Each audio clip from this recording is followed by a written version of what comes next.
আসসালামু আলাইকুম। এই গল্পটায় যেসব কাহিনী তুলে ধরা হলো, যা আমাদের কারো না কারো সাথে অনেক সময় হয়ে থাকে, সেই সব কাহিনী এই গল্পে তুলে ধরা হলো। আর হ্যাঁ, এই গল্পে একটা পরীর কাহিনীও থাকবে। অনেক ভয়ঙ্কর একটি গল্প। গল্পটি মনোযোগ সহ শুনবেন। গল্পটি লিখেছেন মোহাম্মদ নিশাত। চলুন গল্পে ফিরি। এক মৃত মানুষের সাথে রোজ রাতে কথা বলি আমি।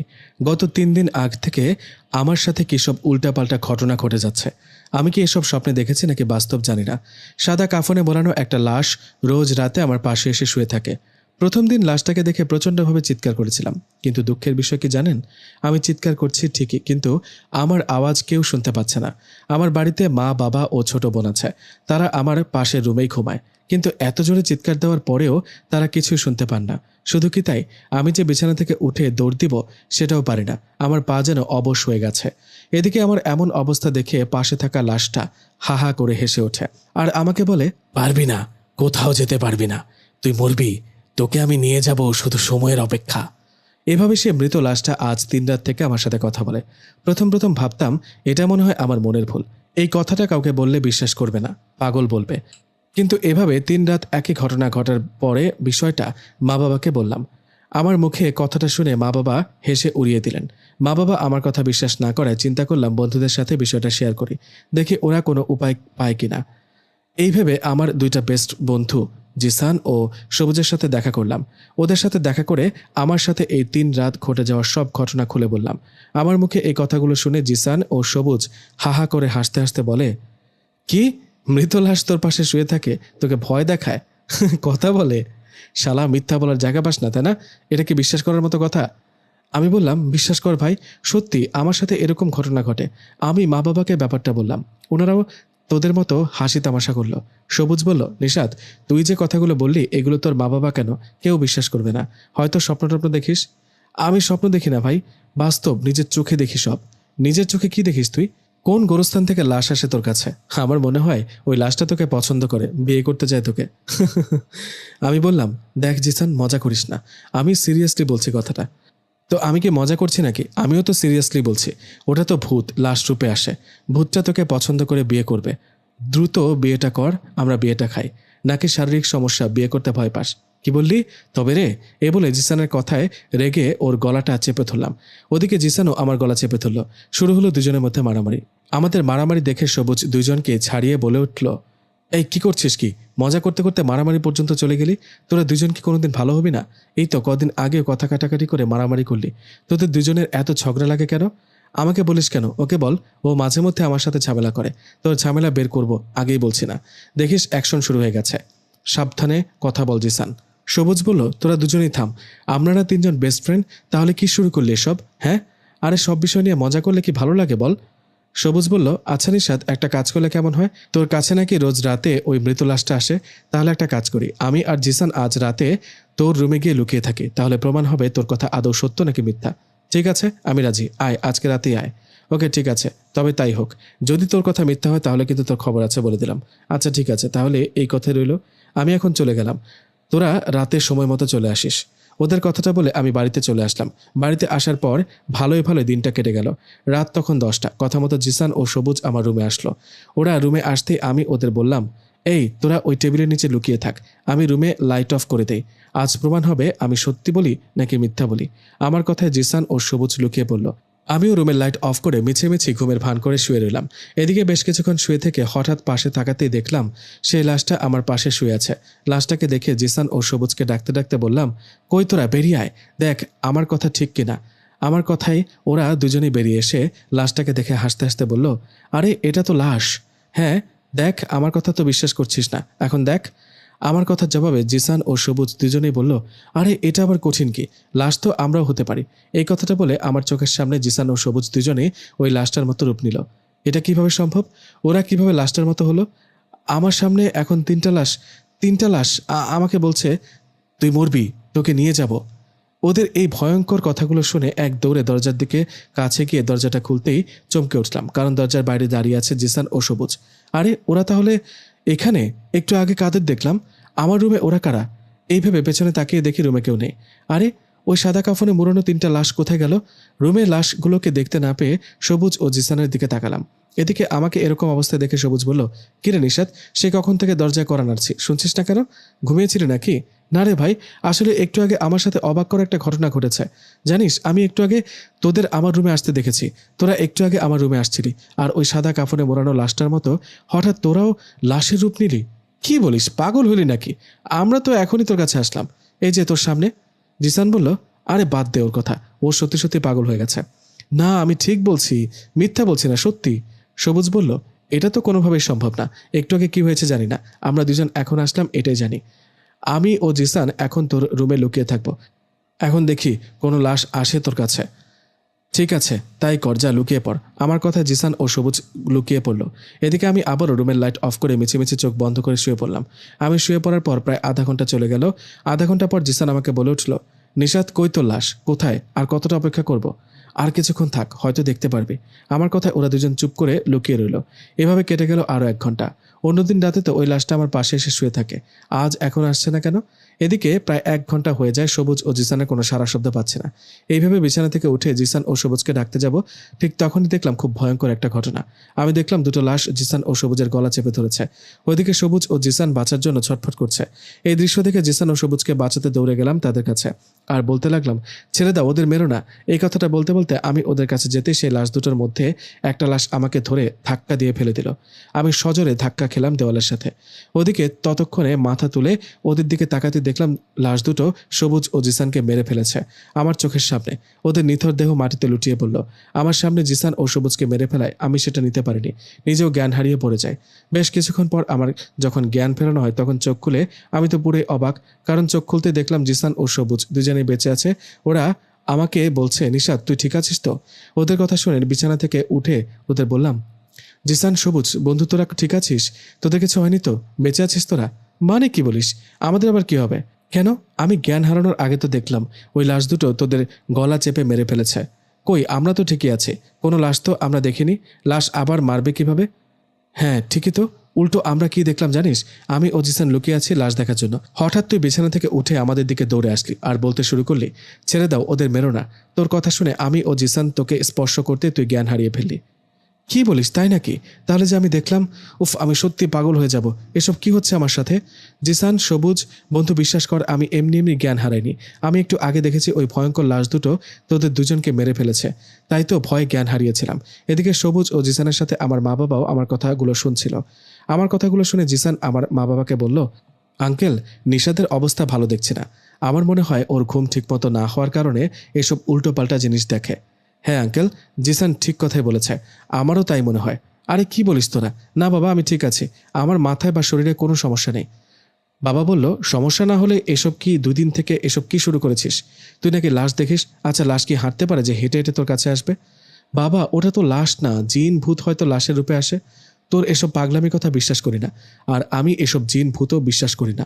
অনেক রাত হয়েছে, এবার ঘুমিয়ে পড়, কাল তোকে ডাক্তারের কাছে নিয়ে যাব। হ্যাঁ নিশাদ, তাই কর, ঘুমা, আমরা কাল দেখা করবো তোর সাথে। এই কথাটা বলে জিসান ও সবুজ চলে গেল। কিছুক্ষণ পর মা বাবা আমাকে ঘুমাতে বলে তারাও চলে গেলেন নিজের রুমে। এদিকে আমি একা একা শুয়ে শুয়ে ভাবতে লাগলাম, আসলে সমস্যাটা কি? হঠাৎ এসব কি ঘটছে আমার সাথে? ভয়ে ঘুম আসছে না, কি জানি ঘুমালে আবার লাশটা এসে পাশে যদি শুয়ে পড়ে। ভয়ে ভয়ে না ঘুমিয়ে রাতটা পার করলাম। পরের দিন সকাল 10টা, নিজের ইচ্ছের বিরুদ্ধে বাবা জোর করে ডাক্তারের কাছে নিয়ে গেলেন। সেখানে গিয়ে বাবা ডাক্তারকে সব খুলে বলা, ডাক্তার আমাকে নানা প্রশ্ন করলো, ও আমার শরীর থেকে অনেক টেস্ট করালো।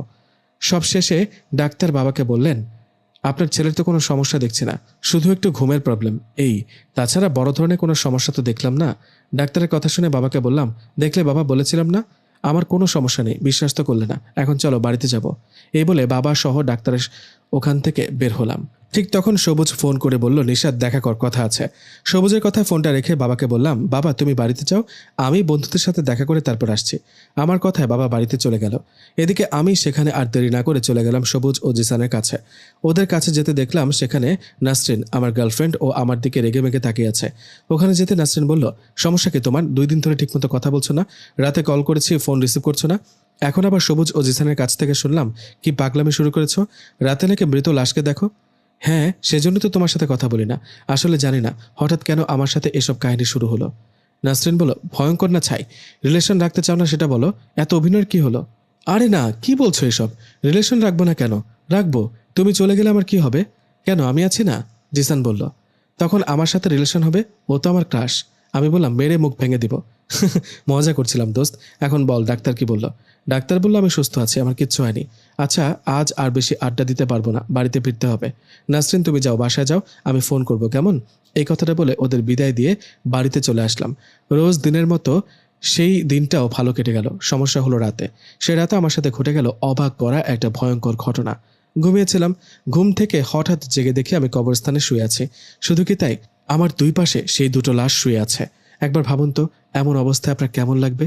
নিজেকে কবরস্থানে ও দুই পাশে লাশ দুটো দেখে প্রচণ্ড এক চিৎকারে উঠে বসলাম। এমন অবস্থায় পাশে থাকা লাশ দুটো হাসতে হাসতে বলল, কিরে, ভয় পাচ্ছিস? তোকে তো এখানে নিয়ে আসবো চিরদিনের জন্য, শুধু সময়ের অপেক্ষা। লাশের মুখে এসব কথা শুনে সেখানে আর দেরি না করে বাড়ির দিকে একটা দৌড় দিলাম। সামনে পেছনে না তাকে দৌড়াতে দৌড়াতে বাড়িতে চলে আসলাম। রাত তখন গভীর, মা বাবা ঘুমাচ্ছে। ওদেরকে না ডেকে সোজা চলে গেলাম রুমে। রুমের কাছে যেতেই বুঝলাম দরজা ভেতর থেকে লাগানো। আরে, দরজা যদি লাগানো থাকবে তাহলে আমি বাইরে গেলাম কিভাবে? কিছুই তো মাথায় আসছে না। হচ্ছেটা কি আমার সাথে?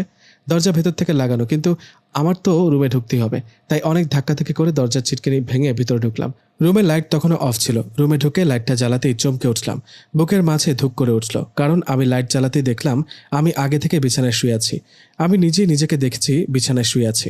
মানে এটা কি করে হতে পারে? হুবহু আমার মতো দেখতে আমার রুমে আমার বিছানায় শুয়ে আছে।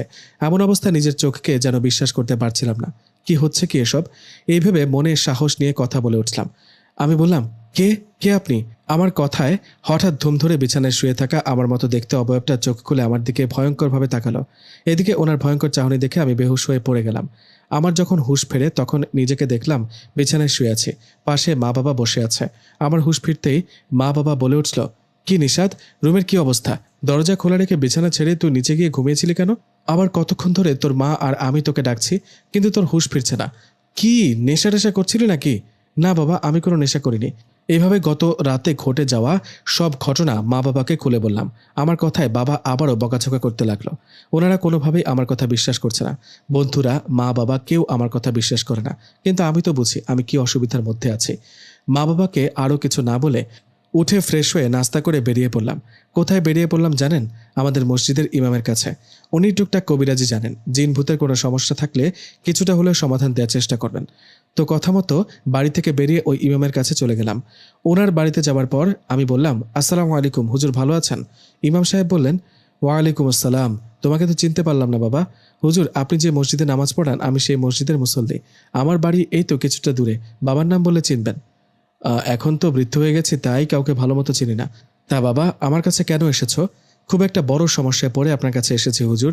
শুনেছি আপনি জিন ভূতের বিষয়ে জানেন। এই বলে হুজুরকে আমার সাথে ঘটে যাওয়া 4-5 দিনের সব ঘটনা ওনাকে খুলে বললাম, এবং ওনাকে অনেক অনুরোধ করলাম আমাকে একটু সাহায্য করতে, আমার কোনো সমস্যা আছে কিনা সেটা বলতে। আমার কথায় ও অনুরোধে হুজুর বললেন, ঠিক আছে বাবা, তুমি একটু বসো, আমি ভেতর থেকে আসছি, একটু সময় লাগবে। আমি তোমার কাছে না আসা পর্যন্ত তুমি এখানেই থেকো। হুট করে আমার কাছে আবার এসো না, কেমন? এই বলে উনি চলে গেলেন। এদিকে আমি সেখানে বসে বসে অপেক্ষা করতে লাগলাম। এভাবে কয়েক মিনিট কেটে যাবার পর ইমাম হুজুর ভেতর থেকে বেরিয়ে এলেন। উনি আমার কাছে এসে বললেন, তুমি যে আমাকে কথাগুলো বললে, তোমার কথা শুনে আমার এক পরিচিত বন্ধু জিনের মাধ্যমে তোমার বিষয়ে খোঁজ নিলাম। বন্ধু জিনের মাধ্যমে পুরোটা খোঁজ নিতে না পারলেও তোমার সমস্যার কথাটা জানতে পেরেছি। কি সমস্যা হুজুর? বলুন, আমার কি বড় ধরনের প্রবলেম? বিষয়টা তেমনই, কারণ তোমাকে ব্ল্যাক ম্যাজিক তথা কালো জাদু করা হয়েছে। কি? আমাকে কালো জাদু করা হয়েছে? হুজুর কি বলেন? আমাকে কে কালো জাদু করবে? জীবনে চলতে গেলে কত মানুষের সাথে তো কথা কাটাকাটি, ঝগড়াঝাটি, মারামারি হয়ে থাকে। এগুলোর জন্য অনেকে কালো জাদু করে। এছাড়াও শত্রুতার জেদে মানুষ কালো জাদু করে থাকে। তোমাকে কালো জাদু করে কিছু দুষ্ট খারাপ জিনকে পাঠানো হয়েছে। সেই জিনগুলো তোমার কাছে লাশ রূপে আসে, কথা বলে ভয় দেখায়। তোমার সাথে ঘটে যাওয়া সব উল্টোপাল্টা কাজ এই কালো জাদুর জন্য হচ্ছে। আমি আমার বন্ধু জিনের মাধ্যমে এটাও জেনেছি তোমাকে যে কালো জাদু করেছে সে তোমার পরিচিত ও প্রিয়জনের মধ্যেই কেউ। কিন্তু সে যে কে সেই সঠিকটা বলতে পারছি না। আমি জানি না, বলতে পারবো না। আমি যতটুকু জানি সেটা বললাম। আমি তো বৃদ্ধ হয়ে গেছি, এখন তেমন কবিরাজি করি না। তুমি বরং কোনো বড় হুজুর বা কবিরাজের কাছে যাও, কেমন? হুজুরের মুখে কথাগুলো শুনে মনে হচ্ছিল আকাশ থেকে বললাম, আমাকে কেউ কালো জাদু করেছে, তাও আবার আমার পরিচিত প্রিয়জনদের কেউ। যাই হোক, হুজুরের কথায় ওনাকে সালাম জানিয়ে সেখান থেকে বাড়িতে চলে গেলাম। বাড়িতে আসার পর মা বাবাকে হুজুরের বলা সব কথাগুলো খুলে বললাম। মা বাবাকে বললাম আমাকে কালো জাদু করা হয়েছে। আমার কথায় মা বাবা একটু অবাক হলেন, কিন্তু বিশ্বাস করলেন না। উল্টো আমাকে বললেন, নিশাত, বাবা কি বলিস? তোকে কে কালো জাদু করতে যাবে শুনি? তুই এখনও ছেলে মানুষ, তোর সাথে কার শত্রুতা থাকবে যে রেগে কালো জাদু করবে? আমি তো জানি না বাবা, বিশ্বাস করো। আমার কথা বিশ্বাস না হলে তোমরা নিজে হুজুরের কাছে যাও, গিয়ে জিজ্ঞেস করো, উনি তোমাদের সব বলবে। সত্যি নাকি? আচ্ছা, তোর কথা যদি সত্যি হয় তাহলে কাল যাব। যদিও আমি এসব জিনভূত বিশ্বাস করি না, তোর এমন সমস্যার জন্য ঠিকই যাব। যাই হোক, মা বাবার কথা শুনে একটু সান্ত্বনা পেয়ে রুমে চলে গেলাম। রোজ দিনের মতো সেদিনও কোনো সমস্যা হলো না। সমস্যা হলো রাতে, কিন্তু এবার আমার সাথে না, আমার মা বাবার সাথে। মা বাবা দুজনই সে রাতে একটা স্বপ্ন দেখলেন। মা বাবা দেখলেন একটা ভয়ঙ্কর অবয়ব মা বাবাকে বলছে, হুজুর বা কবিরাজের বাড়িতে গিয়ে কোনো লাভ হবে না। আমি হুকুমের গোলাম, আমি তোদের ছেলেকে নিয়ে যাবই, ওকে কোনোভাবেই বাঁচাতে পারবি না। এই স্বপ্নটা দেখার পর মা বাবা দুজনের ঘুম ভেঙে যায়। ঘুম ভাঙতেই মা বাবা একে অপরের সাথে কথা বলে জানতে পারে দুজনে ঠিক একই রকম স্বপ্ন দেখেছে। যাই হোক, স্বপ্নটা দেখার পর মা বাবা সেই রাতটা ভয়ে আর ঘুমাননি। পরের দিন সকালে মা বাবা দুজনে আমাকে বিষয়টা খুলে বললেন। ওদের কথা শুনে আমি বলি, এবার তো বিশ্বাস করছো আমার সাথে সত্যি এতদিন ভয়ানক ঘটনা ঘটেছে? হ্যাঁ বাবা, বিশ্বাস করেছি। আমি আজকে বিকেলে কোনো হুজুর বা কবিরাজের কাছে যাব, তুই কোনো চিন্তা করিস না। বাবার কথা একটু ভালো লাগলো, ভাবলাম সমস্যা বুঝি সমাধান হবে। বিকেলে বুঝি বাবা সত্যি কোনো কবিরাজ বা হুজুরের বাড়িতে যাবে। কিন্তু না, বিকেল হবার আগে আমাদের বাড়িতে একজন অপরিচিত লোক আসলেন। উনি আসায় বাবা জিজ্ঞেস করলেন, কে আপনি? আপনাকে তো চিনতে পারলাম না। আপনারা আমাকে চিনবেন না, আমি একজন কবিরাজ। আমি আপনাদের বাড়ির পাশ দিয়ে হেঁটে যাচ্ছিলাম, হঠাৎ দেখলাম আপনাদের বাড়িতে একটা অশুভ জিনের নজর পড়েছে। জিনটা আপনাদের ক্ষতি করতে চায়। হ্যাঁ হ্যাঁ, ঠিক বলেছেন। আপনি কিভাবে জানলেন? আমরা তো কাল রাতেও ভয়ঙ্কর স্বপ্ন দেখেছি। কবিরাজ বলল, আপনারা কোনো চিন্তা করবেন না, আপনাদের আর কোথাও যেতে হবে না, আমি এর সমাধান করছি। কবিরাজ আঙ্কেল, আমি একজন হুজুরের কাছে গিয়েছিলাম। উনি আমাকে বলেছে কেউ নাকি আমাকে কালো জাদু করেছে। আপনি একটু দেখুন তো বিষয়টা সত্যি কিনা। আমার কথায় কবিরাজ বেশ কিছুক্ষণ তার নিজের মতো করে কাজ করে আমাদের সবাইকে বললেন, কই, আমি তো এমন কিছু দেখছি না। আপনাদের ছেলে নিশাত তো ঠিক আছে, ওর কোনো সমস্যা নেই। আপনারা ভয় পান ওই দুষ্টু জিনটার কারণে। এসব নিয়ে আর ভয় পাবেন না, আমি কিছু কাজ করে দিচ্ছি, এখন থেকে আর সমস্যা হবে না। এই বলে কবিরাজ কিছু কাজ করে চলে গেলেন। আমি তো কিছুই বুঝলাম না, কোথা থেকে কবিরাজ এসে এসব কি বলল। আমি তো আমার সমস্যা বুঝি, তাই না? যাই হোক, কবিরাজ চলে যাওয়ায় বাবা আর অন্য হুজুর বা কবিরাজের কাছে গেলেন না। এভাবে কেটে গেল 3টা দিন। এই 3 দিনে বলতে গেলে কোনো ঘটনা ঘটেনি, ভালো ছিলাম। 3 দিন পর আমার সাথে শুরু হয় ঠিক আগের মতো ভয়ঙ্কর ঘটনা। আগেরকার মতো ওই লাশগুলো আমার কাছে এসে শুয়ে থাকে, কথা বলে। কবিরাজ তো বলেছিল আর সমস্যা হবে না, তাহলে আবার কেন? বিষয়টা কেমন সন্দেহজনক হওয়ায় আমি সেই দিন চিন্তা করি রাতের বেলা আমাদের মসজিদে ওই ইমাম হুজুরের কাছে আবার যাব। কিন্তু রাতের বেলা একা যাওয়া তো ঠিক হবে না, তাই সবুজকে ফোন দিয়ে বললাম আমার সাথে যেতে। কিন্তু সবুজের সমস্যা থাকায় সে যেতে রাজি হলো না। সবুজকে না পেয়ে জিসানকে বললাম, জিসান রাজি হলো। জিসান রাজি হওয়ায় সেই রাতে আমি ও জিসান রওনা করলাম ইমাম হুজুরের বাড়ির দিকে। বেশ কিছুক্ষণ পর দুজনে সেই হুজুরের বাড়িতে চলে গেলাম। সেখানে গিয়ে জানতে পারলাম হুজুর বাড়িতে নেই, ওনার মেয়ের বাড়িতে বেড়াতে গেছে, ফিরবে 2 দিন পর। হুজুরকে না পেয়ে আমি ও জিসান আবারও বাড়ির দিকে ফিরছিলাম। হঠাৎ আমাদের সামনে দুটো সাপ দেখতে পেলাম। সাপ দুটো বেশ সুন্দর দেখতে। আমাদের সামনে সাপ, এই দেখে জিসান পাশে থাকা একটা লাঠি নিয়ে সাপ দুটোকে আঘাত করতে যাওয়ায় আমি বললাম, এই কি করিস, মারিস না, দেখিস না কত সুন্দর সাপ, ছেড়ে দে জিসান। জিসান বলল, তোর আবার কথা, সাপ কখনো সুন্দর হয় বলতো? আমার রাস্তা আটকে দাঁড়িয়েছে, থাক না, আমরা পাশ কাটিয়ে যাই। আরে আয় তো। এই বলে জিসানকে টেনে সাপ দুটোকে পাশ কাটিয়ে বাড়ির দিকে হাঁটতে লাগলাম। হাঁটতে হাঁটতে জিসানকে বললাম, জিসান তুই জানিস না রাতের বেলা জিনেরা সাপ রূপে ঘুরে বেড়ায়। এমনও তো হতে পারে ওগুলো সাপ না জিন। এমন তো হতে পারে ওগুলো সাপ না জিন, তোকে বলেছে তাই না? তাহলে যাই, আবারও ওদের কাছে গিয়ে বলি, জিন বাবা আমাকে একটা পরীর সাথে প্রেম করিয়ে দিন, যাই। ভালো মজা করতে পারিস। আচ্ছা, ওই তো তোর বাড়ি চলে আসছে, বাড়িতে যা, কাল দেখা হবে। আমার কথা জিসান আমাকে বাই বলে বাড়িতে চলে গেল। এদিকে আমি সেখানে দেরি না করে বাড়িতে চলে গেলাম। এভাবে কেটে গেল আরও 2টা দিন। এই 2 দিনে আমার সাথে একই রকম ভয়ের ঘটনা ঘটায় আমি আবারও সেই বিকেলে ইমাম হুজুরের কাছে যাই। আমি ইমাম হুজুরের কাছে গিয়ে ওনাকে সব ঘটনা খুলে বলি। আমার কথা শুনে ইমাম হুজুর আমাকে বলেন, তুমি একটা কাজ করো, তুমি তোমার মা বাবাকে নিয়ে আমার সাথে দেখা করো, কেমন? হুজুরের কথায় আর কথা না বাড়িয়ে সোজা বাড়িতে চলে গেলাম। আর অনেক অনুরোধ করে মা বাবাকে রাজি করিয়ে সে ইমাম হুজুরের কাছে নিয়ে আসলাম। আমি, মা বাবা সবাই হুজুরের বাড়িতে। আমরা সেখানে যাওয়ায় হুজুর বাবাকে উদ্দেশ্য করে বললেন, আপনি ওর বাবা? হ্যাঁ হুজুর, আমরাই ওর বাবা মা। আপনারা কি জানেন আপনাদের ছেলের পরিস্থিতি ভালো না? ও দিন দিন মৃত্যুর মুখে ঢলে পড়ছে। কি বলেন হুজুর? কিন্তু কেন?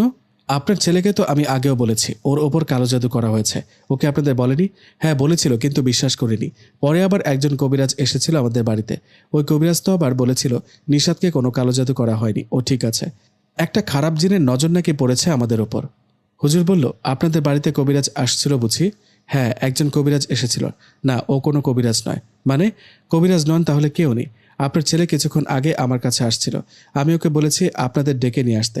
ও আপনাদের ডাকতে গেছে। এই ফাঁকে আমি আমার বন্ধু জিনের মাধ্যমে খোঁজ নিয়ে যেটা জানতে পেরেছি সেটা শুনলে আপনারা আকাশ থেকে পড়বেন। কি বলেন হুজুর? আসলে ব্যাপারটা কি খুলে বলুন তো। আপনারা যাকে কবিরাজ ভেবেছেন, যে কবিরাজ সেজে আপনাদের বাড়িতে এসেছিল, সে কোনো কবিরাজ নয়। সে আসলে একটা জিন। কি? উনি জিন? কথাটা বলে উঠলাম আমরা সবাই। হ্যাঁ, ও কোনো মানুষ নয়, ও জিন। আর ও সেই জিন যে নিশাদকে ভয় দেখায়, লাশ রূপে ওর পাশে এসে শুয়ে থাকে। কিন্তু ও এমনটা কেন করলো? কারণ আপনারা যেন অন্য কোনো হুজুর বা কবিরাজের কাছে গিয়ে সত্যিটা জানাতে না পারেন। নিশাদকে কালো জাদু করা হয়েছে, তাই বুদ্ধি করে সেই জিনটাই মানুষের রূপে কবিরাজ সেজে এসেছে। আপনাদের আগেও বলেছি, এখনও বলি, নিশাদের অবস্থা ভালো না। ওই পিশাচ জিনটাকে চুক্তি করে পাঠানো হয়েছে, ও ওর কাজ করেই ছাড়বে। চুক্তি মানে? এটা তো বুঝলাম না। চুক্তি মানে ধরুন আমি আপনাকে টাকা দিলাম আর বললাম একজনকে মেরে ফেলতে। আপনি টাকার বিনিময়ে ওকে মেরে ফেললেন। বিষয়টা তেমনই। যে কালো জাদু করেছে সে কোনো খারাপ তান্ত্রিককে টাকা দিয়েছে। এখন সেই তান্ত্রিক ছাগল বা গরু বলি দিয়ে একটা খারাপ জিনকে চুক্তি করেছে। জিনটা সে ছাগল বা গরুটা খাবে, আর তান্ত্রিক যা বলবে তাই করবে। এখন নিশাদের ওপর ওই খারাপ জিনটাকে চালান করা হয়েছে। ওই জিন নিশাদকে না মেরে যাবে না। নিশাদ দেখবেন আস্তে আস্তে শুকিয়ে যাবে, খেতে পারবে না, নানা রকম রোগ হবে, আর আস্তে আস্তে ওই জিন ওকে মেরে ফেলবে। তার চেয়ে ভালো এখনই কোনো ভালো হুজুর বা কবিরাজের কাছে ওকে নিয়ে যান। হুজুর, আপনার কথাগুলো শুনে মাথা ঘুরছে আমার। আমার ছেলেটার ওপর কে কালো জাদু করলো? সে ব্যক্তির নাম তো বলতে পারবো না, তবে এটা বলতে পারি সেটা আপনার বা আপনার ছেলের পরিচিত প্রিয়জনদের মধ্যে কেউ। হুজুর, আপনি কি পারবেন নিশাদের চিকিৎসা করতে? না, আমি তো পারবো না। আপনারা আমার চেয়ে বড় কোনো হুজুর বা কবিরাজের কাছে চিকিৎসা নিন। মনে রাখবেন, ওই তান্ত্রিক নিশাদের ওপর যে জিন চালান করেছে সেটা অনেক শক্তিশালী। তাই করব হুজুর। আমার একটা মাত্র ছেলে, ওর কিছু হলে আমরা বাঁচবো কাকে নিয়ে? আমারই ভুল ছিল, আমার ছেলের কথা আগে বিশ্বাস করিনি। ওকে পাগল বলেছি, মাথায় সমস্যা আছে বলেছি, কত কথা শুনিয়েছি। হুজুর বলল, এখন তো বিশ্বাস হলো, এখন আপনারা চলে যান, আর কালকে ভালো কোনো হুজুর কবিরাজকে আপনাদের বাসায় নিয়ে আসুন। হুজুরের কথায় মা, বাবা ও আমি বাড়িতে চলে যাই। রাতে আমার সাথে ভয়ের ঘটনা ঘটে। এই বিষয়টা আগে বাবা মা বিশ্বাস না করলেও এখন করে। তাই সেই রাতটা বাবা আমার সাথে ঘুমালেন। বাবা আমার সাথে থাকায় আমার সাথে সেই রাতে কিছু ঘটল না। পরের দিন সকালে বাবা অনেক খোঁজাখুঁজি করে একজন কবিরাজকে আমাদের বাড়িতে নিয়ে আসলেন। কবিরাজ আমাদের বাড়িতে এসে আমাকে দেখে বলে উঠলেন, সর্বনাশ, এর অবস্থা তো ভালো না, খুব খারাপ একটা জিন ওর পেছনে লেগেছে। আপনার ছেলেকে তো কালো জাদু করা হয়েছে। বাবা বলল, সেই জন্যই আপনাকে নিয়ে আসছি কবিরাজ সাহেব, আপনি দেখুন না কিছু করতে পারেন কিনা। আচ্ছা, আপনারা শান্ত হন, আমি দেখছি ব্যাপারটা কি করা যায়। এই বলে সেই কবিরাজ আমার রুমের মধ্যে রুকিয়া শুরু করলেন। গোল একটা বৃত্ত এঁকে ওখানে কি কি যেন পড়ে সেই জিনটাকে হাজির করলেন, যে জিনটা লাশ রূপে আমার কাছে আসে। তো জিনটা এসে রাগে কবিরাজকে বলে ওঠে, আমাকে কে ডাকছিস? মরতে চাস নাকি? বাঁচতে চাস তো আমাকে ডিস্টার্ব করিস না, যেতে দে। কবিরাজ বলল, যা, যেতে দেব। তার আগে বলতো, তোকে এখানে কে পাঠিয়েছে, আর নিশাদকে বা কে কালো জাদু করেছে? আমার মুখ থেকে কথা বার করা কি এত সোজা? আমি চুক্তিতে এখানে আসছি, আমাকে খুশি করে এখানে পাঠানো হয়েছে। এসব বিষয়ে আর একটা কথা বলবো না, না বললে তো তোকে যেতে দিব না। কবিরাজের কথায় সে জিনটা হা হা করে হাসতে হাসতে বললেন, যেতে দিবি না? এই কথাটা বলে আমাদের সামনে সেই জিন কবিরাজের গালে ঠাস করে একটা থাপ্পড় দিলেন। থাপ্পড়টা এত জোরে দিলেন যে কবিরাজ 2-3 হাত দূরে গিয়ে ছিটকে পড়লেন। কবিরাজ ছিটকে পড়ায় জিনটা সেখান থেকে চলে গেল। এদিকে কবিরাজ উঠে বাবাকে উদ্দেশ্য করে বললেন, দেখুন, আমি এই কাজটা করতে পারবো না। জিনটা আমার থেকে অনেক বেশি শক্তিশালী। তবে আমার পরিচিত একটা বড় কবিরাজ আছে, উনি আমার ওস্তাদ, উনি এই কাজটা করতে পারবে। আমি ওনার ঠিকানা আপনাকে দিয়ে যাচ্ছি। আর একটা কথা, আমি এই জিনের মোকাবেলা করতে পারবো না ঠিকই, তবে আমি এই ইঙ্গিত পেয়েছি নিশাদকে কালো জাদু করেছে ওর বন্ধুদের মধ্যে কেউ, নয়তো আপনাদের আত্মীয় স্বজনের মধ্যে কেউ। এই কথাটা বলে কবিরাজ চলে গেলেন। এদিকে আমরা পড়লাম চিন্তায়। আমার কোনো বন্ধু আমাকে কালো জাদু করতে যাবে কেন? জিসান ও সবুজ তো আমার ভালো বন্ধু। এদিকে মা তখনই বলে উঠল, আমার একটা বিষয় সন্দেহ হচ্ছে। নিশাতের বাবা, তোমার কি মনে আছে তোমার ভাইয়ের বউ মানে নিশাতের চাচির সাথে কিছুদিন আগে ঝগড়া লেগেছিল? তখন উনি কি বলেছে? হ্যাঁ তাই তো, ওই মহিলার ব্যবহার আমার একদমই পছন্দ না। এই কাজটা ওনারও হতে পারে। বাবা কে করেছে সেটা বড় কবিরাজি বলে দেবে। তুমি ওনার সাথে যোগাযোগ করো। ঠিক আছে, তাই করব। কালকে আমি ওই বড় কবিরাজের কাছে যাব। এদিকে দুদিন ধরে বন্ধুদের সাথে আড্ডা দিতে পারি না, কোথাও ঘুরতেও যেতে পারি না। তাই বন্ধু জিসান ও সবুজকে ফোন দিয়ে বললাম দেখা করতে। আমার কথা জিসান না আসলেও সবুজ আমার সাথে দেখা করতে আসলো। এদিকে সবুজের সাথে দেখা হওয়ায় ও বলল, কিরে নিশাত, কি খবর তোর? তেমন কথাও বলিস না, তা তোর কি খবর? ভালো না, আমাকে কেউ নাকি কালো জাদু করেছে। কি বলিস, কালো জাদু করেছে? কে বলল? আমাদের মসজিদের ইমাম সাহেব বলেছেন। তাছাড়া আরেকজন কবিরাজ এসে উনিও এই কথা বলেছে। কে করেছে সেটা কি বলেছে? নাম বলেনি, কিন্তু বলেছে আমার বন্ধুদের মধ্যে কেউ একজন, নইলে আমার আত্মীয়দের মধ্যে কেউ। আমাদের বন্ধুদের মধ্যে যদি হয় তাহলে তো তুই জানিস কে করেছে। কে করবে? কবিরাজ তো নাম বলেনি। নাম বলতে হবে কেন, বুঝে নে। কার সাথে তোর ঝগড়া হয়, মারামারি হয়? কার কথা বলিস তুই? কে আবার, বলা তো ঠিক না, তবুও বলছি। ওটা জিসানও হতে পারে। জিসান হতে পারে। কবিরাজ যেহেতু নাম বলেনি, তার মানে পুরোপুরি ওর দোষ দিতে পারি না। তবে কবিরাজ ওর নাম বলবে, দেখে নিস। তা তো জানি না ভাই। আমার মা বাবা আবার আমার চাচিকেও সন্দেহ করছে।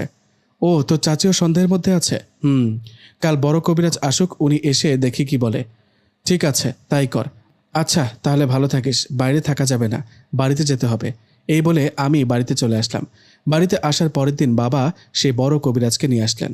বড় কবিরাজ এসে আমাকে দেখে উনিও কনফার্ম করলেন কেউ না কেউ আমার ওপর কালো জাদু করেছে। এদিকে বড় কবিরাজের কথা শুনে বাবা বললেন, কবিরাজ সাহেব, এর আগেও দুজন বলেছে নিশাতের ওপর কালো জাদু করেছে, আপনিও তাই বললেন। আপনি তো বলেন কে করেছে। কবিরাজ বলল, সেটা বলতে পারবো না, কারণ ওই জিনটা খুব শক্তিশালী। আমি নিশাতের চিকিৎসা করতে পারবো, কিন্তু কে করেছে এ বিষয়ে কোনো খবর দিতে পারিনি, দুঃখিত। তাহলে আমরা কেমনে বুঝবো অপরাধীকে? সেজন্য মাফ চাইলাম। আমি আপনাদের বাড়িটা বন্ধ করে দিয়ে যাই আর নিশাতকে চিকিৎসা করি। আশা করি নিশাত সুস্থ হয়ে উঠবে। আজকের পর আর কোনো সমস্যা হবে না। এ বলে কবিরাজ আমাকে চিকিৎসা করে কিছু নিয়ম বলে চলে গেলেন। এদিকে কবিরাজ চলে যাওয়ার 3 দিন আমি সুস্থ ছিলাম। আমার সাথে কোনো ঘটনা ঘটেনি। 3 দিন পর আবার আমার সাথে সেই ভয়ঙ্কর ঘটনা ঘটতে থাকে, কিন্তু এবার আগের থেকেও ভয়ঙ্করভাবে। আমাকে ওই জিনটা কষ্ট দিত, আঘাত করত। ওই জিনের অত্যাচারে দিন দিন আমার শরীর শুকাতে থাকে। কোনো কিছু খেতে পারি না, মাঝে মাঝে রক্ত বমি করি। নিজের শরীরের কন্ট্রোল যেন আমার নিজের কাছে নেই। ওই জিনটা আমাকে ভয় দেখানোর পাশাপাশি আমার শরীরে ভর করত। জিনটা আমার শরীরে ভর করতে নানা রকম পাগলামি বকাঝকা করত। এসব দেখে আমার গার্লফ্রেন্ড নাসরিন আমাকে ছেড়ে চলে গেল, ব্রেকআপ করলো আমার সাথে। এমনিতেই ছিলাম শারীরিক একটা অশান্তি, দুঃখ কষ্টের মধ্যে। তার উপর গার্লফ্রেন্ডও ব্রেকআপ করে ফেলল।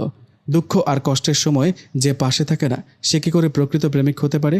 ওই জিনের অত্যাচারে দিন দিন মৃত্যুর দিকে এগোতে লাগলাম। শরীরে হাঁটাচলা করার মতো শক্তি পেতাম না। সারাদিন রুমে শুয়ে থাকতাম। নিজের ছেলের এমন অবস্থা কোন মা বাবা দেখতে পারে? তাই পাগলের মতো এদিক সেদিক বাবা খোঁজ নিতে থাকে, কোনো ভালো হুজুর কবিরাজের সন্ধান পাওয়া যায় কিনা।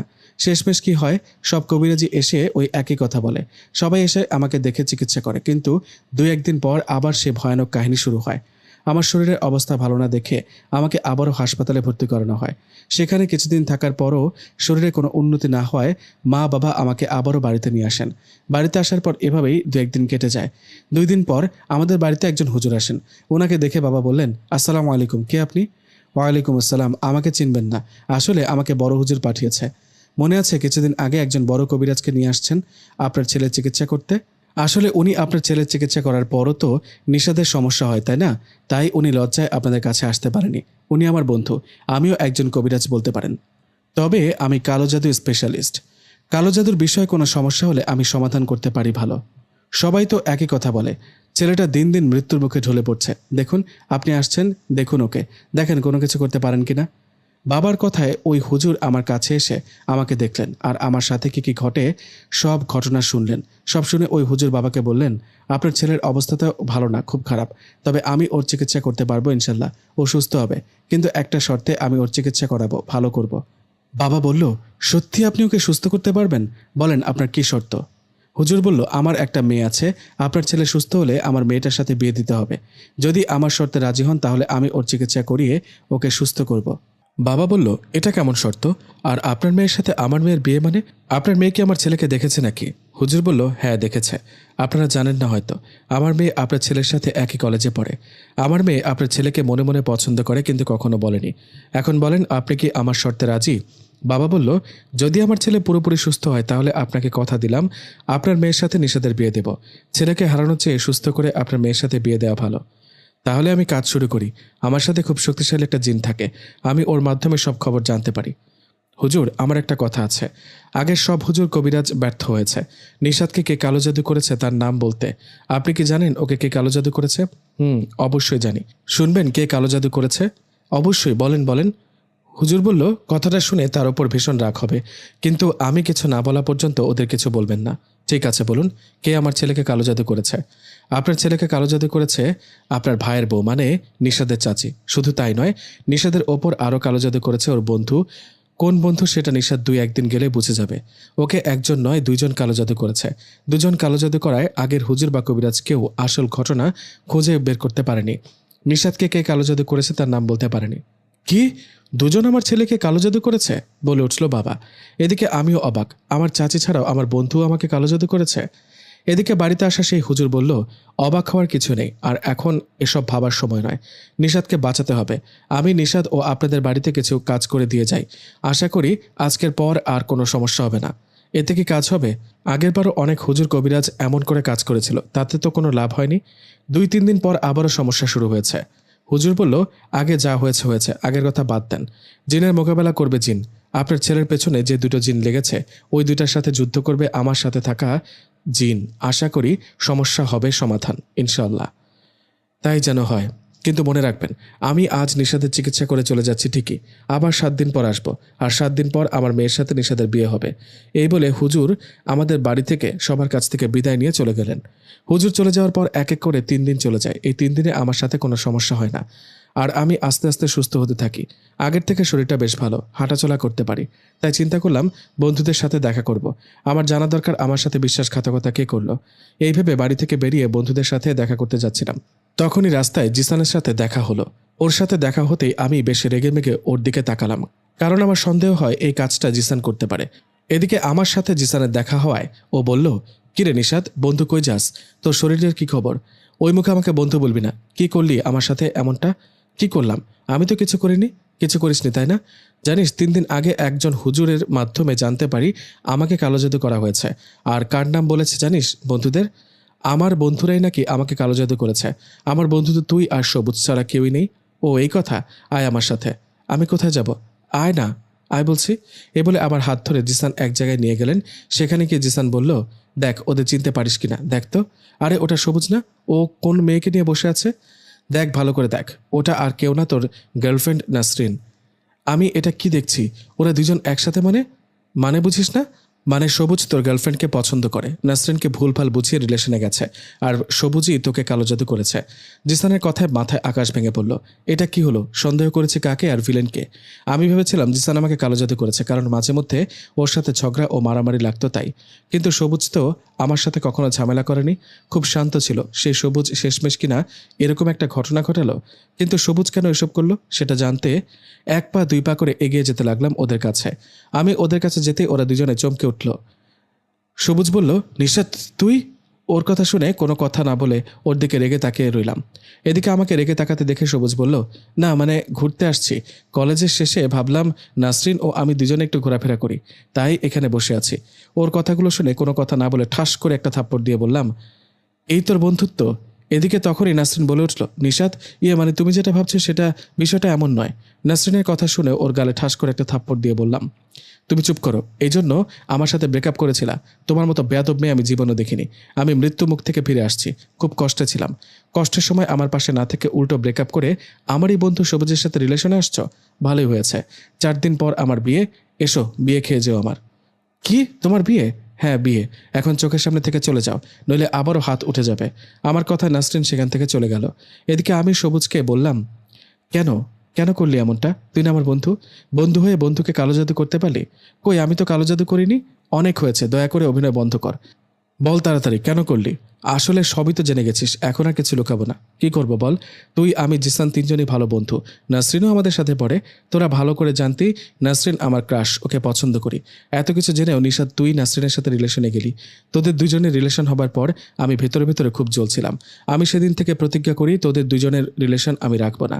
তাই এক তান্ত্রিকের কাছে গিয়ে কালো জাদু করেছি, সবই নাসরিনকে আপন করে পেতে। চলে যা আমার চোখের সামনে থেকে, তোর মুখ দেখতে চাই না।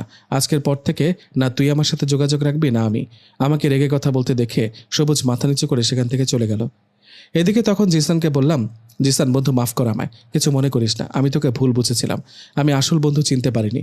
আমি রাগী হতে পারি, কিন্তু আমার মনে কোনো হিংসা অহংকার নেই। আমি তো বন্ধুত্বতার মানে বুঝি। জিসান বলল, নিশাদ মন খারাপ করিস না, বাড়িতে চলে যা। আর সত্যি কি 4 দিন পর তোর বিয়ে? হ্যাঁ, এটাই সত্যি হবে হয়তো। কারণ আমি যে হুজুরের উসিলায় সুস্থ হচ্ছি, ওই হুজুর আমার বাবাকে শর্ত দিয়েছে আমি সুস্থ হলে ওনার মেয়েকে আমার সাথে বিয়ে দেবে। কি বলিস? তুই কি ওই মেয়েটাকে দেখেছিস? না, দেখিনি। তবে মেয়েটা নাকি আমাদের কলেজে পড়ে। আমাকে নাকি দেখেছে। সেটা যাই হোক, বাদ দে সব। বিয়ের দিন দেখব। আর আমার বিয়েটা কবে হবে তোকে জানাবো, আসিস কিন্তু। ঠিক আছে, চল এবার বাড়ি চল। জিসানের কথায় বাড়িতে চলে আসলাম। বাড়িতে আসার পর সামনের দিনগুলো ভালো যেতে লাগলো। আগের মতো আর ভয় পাই না, কোনো ভয়ঙ্কর ঘটনাও ঘটে না। আমি সুস্থ হতে থাকি। এভাবে দেখতে দেখতে কেটে যায় 7টা দিন। 7 দিন পর ওই হুজুর আমাদের বাড়িতে আসে। এসে আমাকে বলে, কি বাবা, এখন শরীর কেমন? জি আলহামদুলিল্লাহ ভালো, আগের থেকে অনেকটা ভালো। বাবা বলল, আমি তো ভাবতেই পারিনি আমার ছেলেটা আবার সুস্থ হবে, স্বাভাবিক হবে। আল্লাহ রহমতে সুস্থ তো আছে, তাই না? তাহলে এখন আমাকে দেয়া কথা রাখুন, আমার মেয়ের সাথে আপনার ছেলের বিয়ের দিন। হ্যাঁ, আমি কথা দিয়েছিলাম আমার ছেলে সুস্থ হলে আপনার মেয়ের সাথে বিয়ে দেব। আমি আমার কথা রাখলাম। বলুন কখন কোন সময় বিয়ে হবে? কবে আবার কি? আজকে রাতেই ঘরোয়াভাবে বিয়েটা হবে। আমি, আমার স্ত্রী আর আমার 2টা মেয়ে। এক মেয়ে যার সাথে নিশাদের আজ বিয়ে হবে, আরেকটা মেয়ে ছোট। আমরা এই 4 জন আপনাদের বাড়িতে আসব। এখানেই বিয়ে হবে। আসলে আমাদের বাড়ির সাথে লাগানো অনেক বাড়ি, ওখানে বিয়ে হলে অনেকে জেনে যাবে। আমি চাই সবাই এদের বিয়ের কথাটা দেরিতে জানুক। আচ্ছা ঠিক আছে, সমস্যা হলে আমাদের বাড়িতে বিয়ে হবে। তাহলে এখন উঠি, সন্ধ্যায় দেখা হবে ইনশাল্লাহ। এ বলে উনি চলে গেলেন। রাতে আমার বিয়ে, তাই মা, বাবা ও আমি বিয়ের প্রস্তুতি নিতে অপেক্ষা করছিলাম। এভাবে কিছুক্ষণ কেটে গেল। বিয়ের উপলক্ষে বন্ধু জিসানও আমার বাড়িতে এসে উপস্থিত। এদিকে সন্ধ্যা ঘনিয়ে রাত হলো। কথা মতো রাতে ওই হুজুর ওনার 2 মেয়ে ও ওনার স্ত্রীকে নিয়ে আমাদের বাড়িতে চলে আসলেন। ওনারা চলে আসার পর বাবা বিয়ের সব আয়োজন করলেন। কিছুক্ষণ পর ওই হুজুরের মেয়ের সাথে আমার বিয়ে হলো। বিয়ে শেষে সবাই মিলে একসাথে বসে খাওয়া দাওয়া শেষ করলাম। খাওয়া শেষে হুজুর, মানে যিনি আমার সম্পর্কে শ্বশুর ও শাশুড়ি, ওনারা ওদের বাড়িতে চলে গেলেন।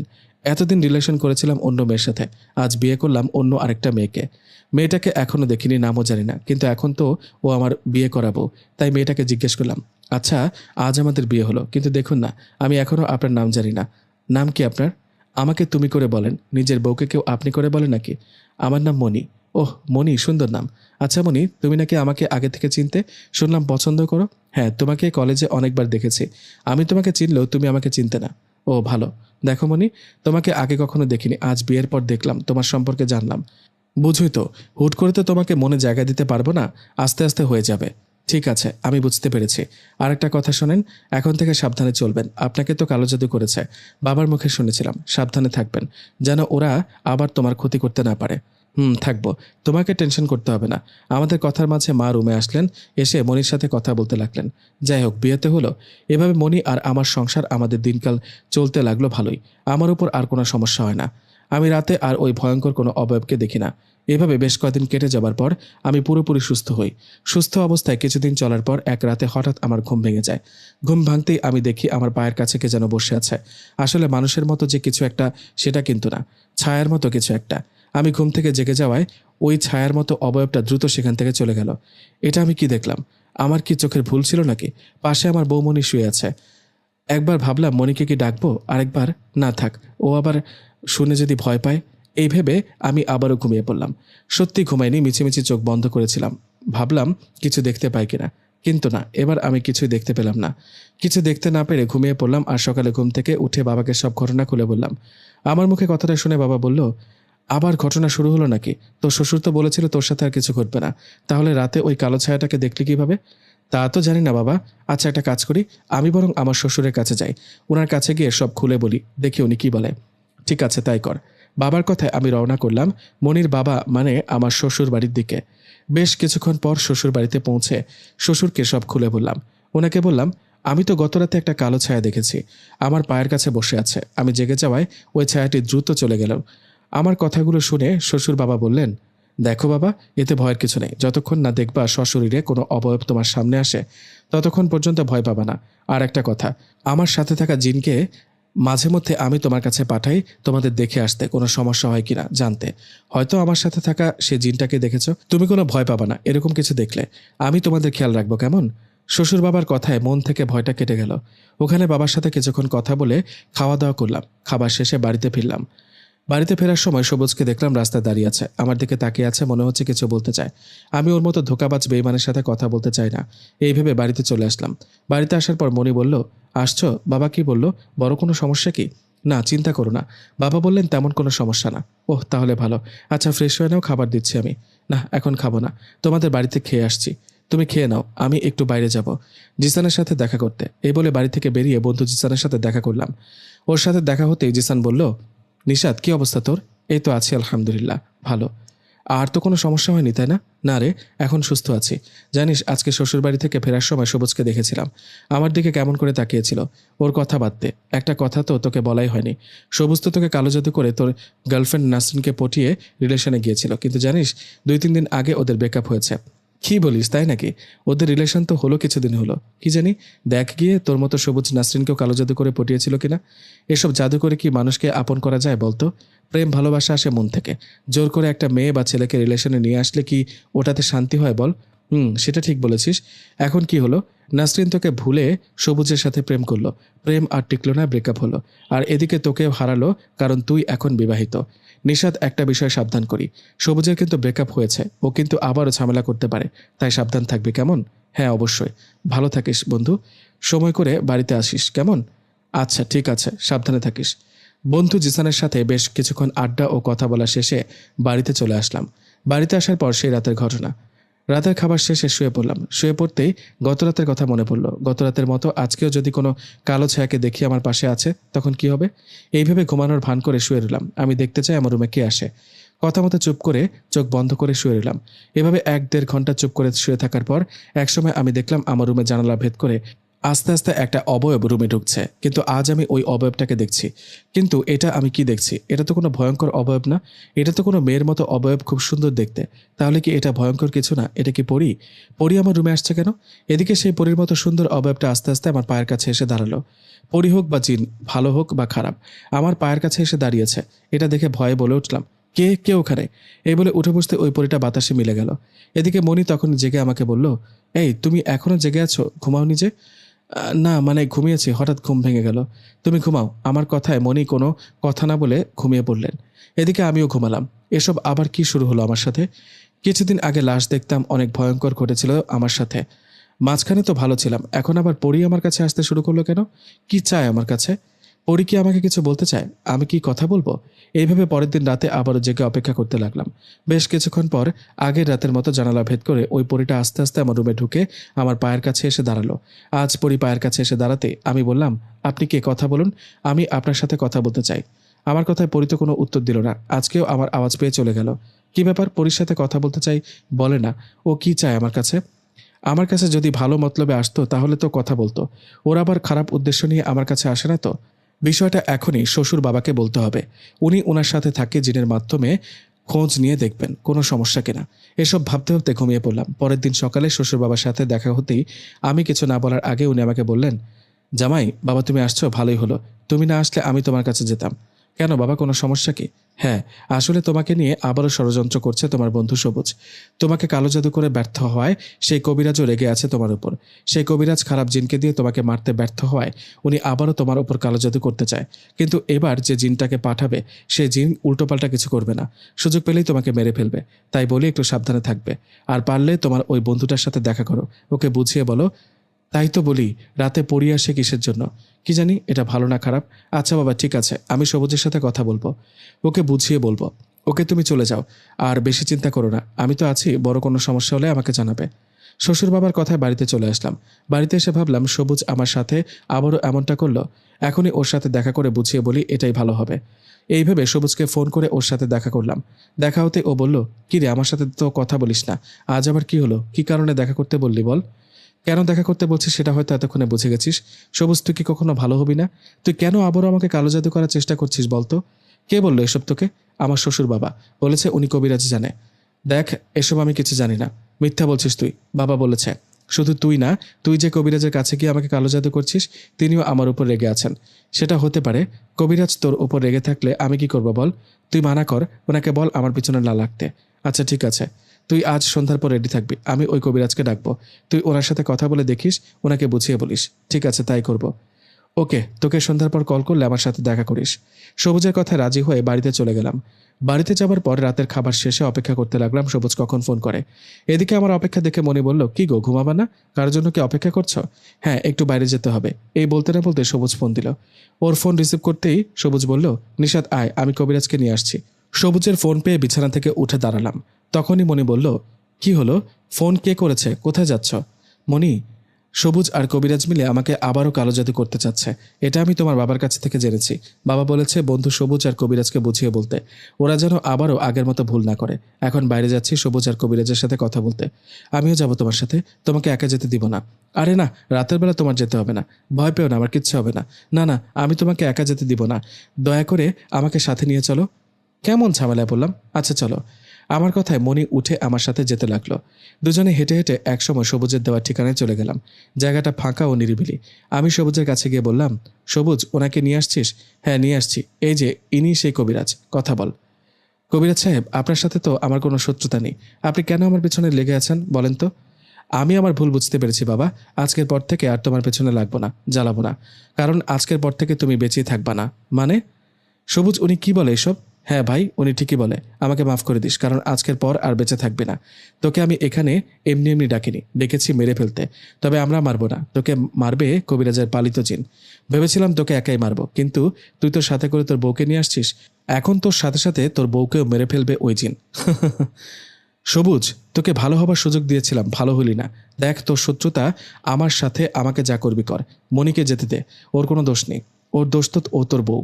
কবিরাজ সাহেব, কাজ শুরু করুন। সবুজের কথা কবিরাজ হাত দিয়ে ইশারা করতে আমি দেখলাম আমার সামনে দুটো ভয়ঙ্কর জিন এসে দাঁড়ালো। আমি তখনও বলছি, আমাকে যা করবি কর, মনিকে ছেড়ে দে। কিন্তু আমার কোনো কথা না শুনে কবিরাজের পালিত ভয়ঙ্কর একটা জিন এসে আমার বুকে আঘাত করেন। আমি ব্যথায় আর চিৎকার ছিটকে পড়ি মাটিতে। এদিকে তখনই সেই জিন দুটো মনির দিকে এগিয়ে যেতে লাগে। আমি ব্যথা ভরা কণ্ঠে বলে উঠি, ওকে ছেড়ে দে, কিছু করিস না। আমার কথা কান্না দিয়ে জিন দুটো মনিকে আঘাত করতে যাবে, ঠিক তখনই আমাদের সবাইকে অবাক করে দিয়ে মনির কেমন অন্যরকম হয়ে গেল, জিন পরিদের মতো। মনির হঠাৎ এমন রূপে আমি অবাক হয়ে তাকিয়ে রইলাম। এদিকে মনি রূপ বদলিয়ে সেই ভয়ঙ্কর জিন দুটোর সাথে যুদ্ধ করতে লাগলো। এটা আমি কি দেখছি? আমি যেন পাথর হয়ে দৃশ্যগুলো দেখে যাচ্ছি। মনি ওই জিন দুটোর সাথে যুদ্ধ করছে। এমন সময় কোথা থেকে আরও দুটো জিন, মানে একটা জিন একটা পরি এসে মনির পক্ষে হয়ে কবিরাজের পালিত ভয়ঙ্কর জিন দুটোকে আঘাত করতে লাগলো। এভাবে বেশ কিছুক্ষণ চলার পর কবিরাজের পালিত জিন দুটো দুর্বল হয়ে মাটিতে পড়েন আর চোখের সামনে মারা যান। এদিকে এই দৃশ্য দেখে কবিরাজ ও সবুজ দুজনে পালাতে গেলে মনি ও মনির সাথে থাকা জিন ও পরিটা সবুজ আর কবিরাজের ঘাড় মোটকে আমার চোখের সামনে মেরে ফেললো।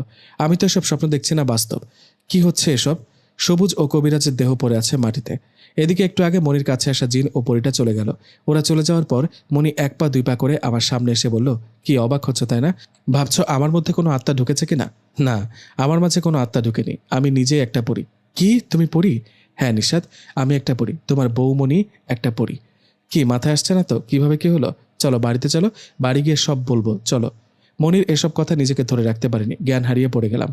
আমার যখন জ্ঞান ফিরল তখন আমি দেখলাম আমি বাড়িতে আমার রুমে শুয়ে আছি। আমার জ্ঞান ফিরতেই আমি মনিকে বললাম, মনি, আমি এখানে কিভাবে আসলাম? আমি নিয়ে আসছি। তুমি আসলে কে বলো তো? কেন আমাকে বিয়ে করলা, সব খুলে বলো। তোমার মতলব আবার খারাপ না তো? নিশাদ, আমাকে ভুল বুঝো না, ভয় পেও না। আমি তোমাকে সব ঘটনা খুলে বলি। আমার কোনো খারাপ উদ্দেশ্য নেই। তোমার মনে কি আছে নিশাদ? এক রাতে তুমি আর জিসান কোথা থেকে জানি ফিরছিলে। তখন দুটো সাপ দেখেছিলে রাস্তায়। জিসান সাপ দুটোকে মারতে গেলে তুমি বাধা দিয়েছিলা। তুমি মারতে দাওনি। নিশাদ, জানো ওই সাপ দুটো কে ছিল? একটা আমার ছোট বোন আর একটা আমি ছিলাম। আমরা সাপরূপে চলাফেরা করার সময় তোমাদের সামনে পড়ে যাই। জিসান আমাদের লাঠি নিয়ে মারতে গেল, তুমি মানা করলা, আমাদের জীবন বাঁচালা। সেই তখন থেকে আমি তোমার পিছু নেই। তোমাকে আমার ভালো লাগতে শুরু করে, ভালোবেসে ফেলি তোমাকে। আমি তোমাকে কখনো দেখা দিইনি, সবসময় তোমার আশেপাশে ছিলাম। জানো, যখন দেখলাম তোমার বন্ধু ও চাচি তোমাকে কালো জাদু করেছে, তুমি নানা হুজুর বা কবিরাজের কাছে গিয়েও সুস্থ হচ্ছ না, তখন আমি আমার বাবাকে বলি হুজুর রূপে তোমাদের বাড়িতে যেতে, তোমার চিকিৎসা করে সুস্থ করতে। এদিকে আমিও তোমাকে ভালোবাসি, তাই বাবাকে বলেছি তোমাকে যেন শর্ত দিয়ে সুস্থ করে।